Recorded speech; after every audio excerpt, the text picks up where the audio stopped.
Good morning. We are extremely pleased that you are here. It is good to come together for the purpose of co-creating. Do you agree? Yes. You're knowing what you're wanting. Nice to want. Nice to have desire. You like the way your desire continues to expand and clarify? Yeah. And do you believe that you are, for the most part, up to speed with your desire? Do your beliefs match them? Do you believe what you want? Do you believe in your ability to be or do or have these things that you desire? We have enjoyed this interaction immensely. Because that's it, isn't it? When you have desire, which life will continue to help focus within you, and you're not contradicting your desire with a belief that opposes it. I want this, and I believe that it is in the process of becoming, and I am satisfied with where it is right now at this phase along my path. Now that's the perfect emotional vibrational stance. When you recognize that there is always going to be something more that you will want, you will never be in a place of completion ever. So as long as you are happy in your eternal incompletion, then you can live happily ever after. But if you need a condition to change, if you need a situation to be different, if you need that phone to stop ringing before you can be happy, then you're, as Esther says, screwed. Because there are always conditions that are going to be out of your control. In fact, more conditions are out of your control than are in your control when you take on the whole of everything that you may be giving your attention to. So the key to living happily ever after, having all of the success that you were born to have, and by success we mean alignment, joy, and everything that will follow that, which is everything you desire. The key to that is understanding that you are a vibrational being, first and foremost. You are beautifully manifested in your flesh, blood, and bone.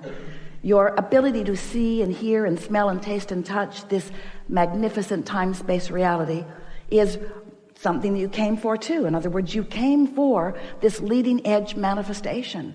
And the manifestations of all of the things that surround you, the experiences, the people, the life, all of that is leading edge manifestation that you came specifically for. You didn't come to sit over in a corner and meditate all day. You came to live life fully, to focus fully within it. You came to flow your consciousness into this time-space reality, but you also intended something that most humans are not very good at accomplishing yet. You intended to tune yourself to the frequency of the whole of who you are, so that the whole of who you are is having this moment in time. And that requires a handful of things. First, you got to understand that you are vibrational and that the entire universe is. Next, you have to understand that the way you feel is the key to your understanding what your vibrational output is. What it is in relationship to what you want, and what it is in relationship to who you really are, to the trajectory of who you really are. Who were you when you made the decision to come into this time-space reality, to focus into this body? Who were you as a consciousness? You were consciousness who knew your value, who came with great interest. You knew your worthiness, you knew your capability, you knew the potential of being here. And when you get off track from knowing who you are, from knowing your value, from appreciating where you are and who you are, then you begin to practice vibrational frequencies. They come to you in the form of the thoughts that you think. Eventually they become beliefs, because all a belief is a thought that you keep thinking, is a well-practiced thought. So sometimes, in fact often, you come into your physical body, and instead of being aware of the trajectory from which you have come, the trajectory of the energy that is focused to you and through you, instead you care more about how others who are walking around in their physical bodies are seeing you. You care more about what their response to you is than you care about, and here's the important word, than you care about your own source energy response to who you are. Your source energy response to who you are is steady. You are loved, you are appreciated, you are understood, you are backed up, you are supported, you are known, you are pure positive energy from the perspective of source who sees you, hear it, unconditionally. Source knowing your value regardless of where you stand in any moment in time. But for you, often, you don't stand in an unconditional place. You come into a situation and sometimes you respond to the condition of where you are. When the gang gathered last night, getting this room ready for you, the air wall was up here and there wasn't room for all of you and all of this. And the contract that they'd signed clearly stated that there were to be 400, but a lot of you made the decision at the last minute. Did you notice? Over 100 of you made the decision at the last minute. And so here's the condition. What we planned for and those who are coming are a very different number. So the condition clearly was not pleasing. Now, everyone knows that it's possible to squeeze you all in. Now you look at it, though, it doesn't really look as possible as it looked last night, did it? There is this square dance area up here that could have been utilized, but for the most part, the room was not big enough. It had not been planned to be big enough because you were underestimated in your enthusiasm for this gathering. So there was a condition that had to be reconciled, and it had to be reconciled at the last minute. There wasn't time to go sit by the beach and think pleasant thoughts about the dolphins. And Esther is thinking, Abraham's going to talk all day long about unconditional love. I know they are.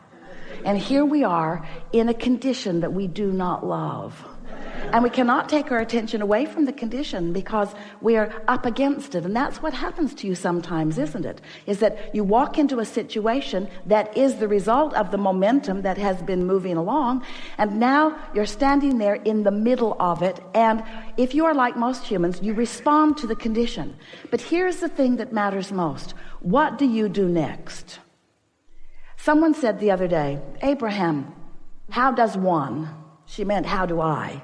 But how does one? I have a friend.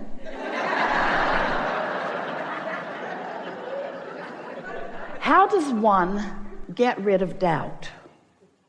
And we said, you get rid of it before you get it, which is totally annoying.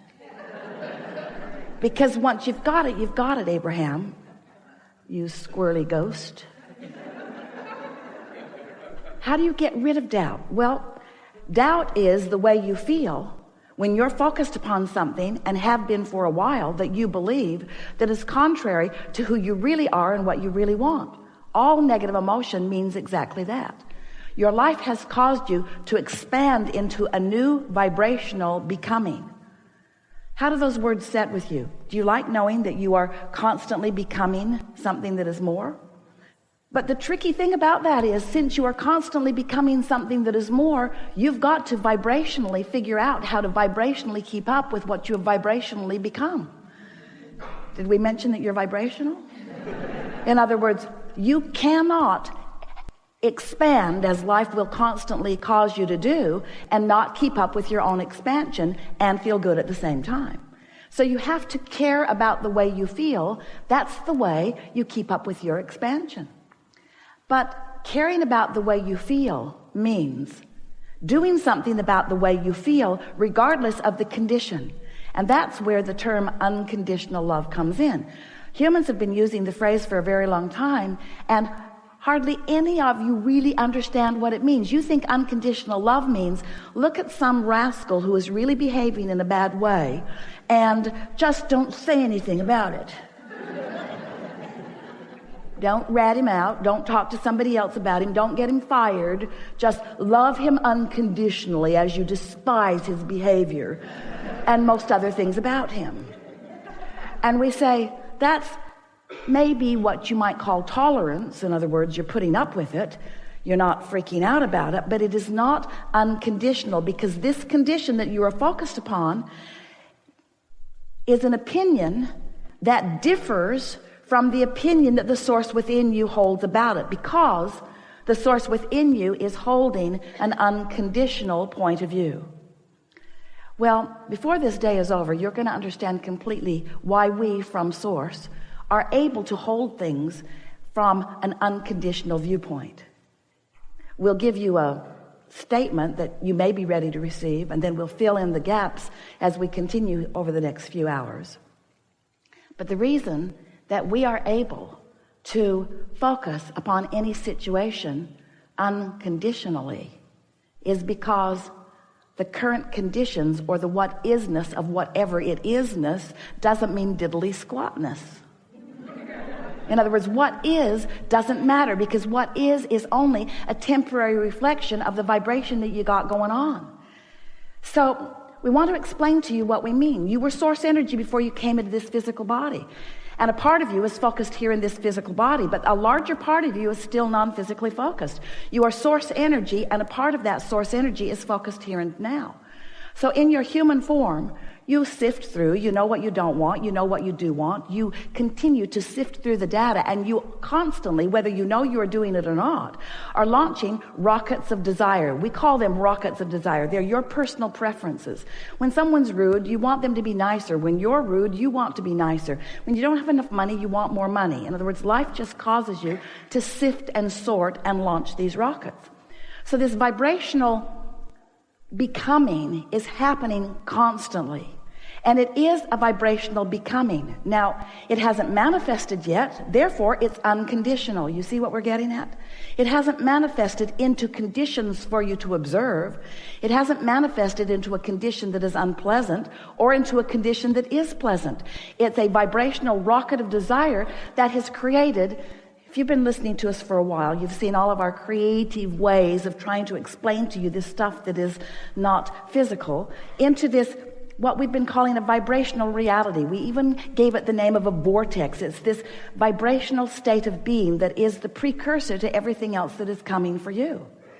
So this vibrational state of being, which is where your inner being stands, it's where we stand, it's who you really are, has not yet manifested. It has become in terms of an idea. It has become in terms of a hope or a dream. There's enough in your vortex to keep you busy for 20 or 30 lifetimes. In other words, it is the beginning of that which you are. And you know that vortex existed before you were even born into your physical body, because there was a projection of intention from non-physical. There was a vibrational reality that had so much to do about you before you were even born into this physical body. Do you see what we're getting at? This vibrational precursor of that which is you. It was like the vibrational plan. It was like the vibrational probability. It's the vibrational reality. So now you're here in your physical body. You're adding to this vibrational reality. The question that we want to help you ask and answer for yourself is, how much of a vibrational gap is there between the things that life has caused me to ask for and the things that I believe, the things that I practice in my thought? And you can tell, two ways you can tell. One is by the way you feel.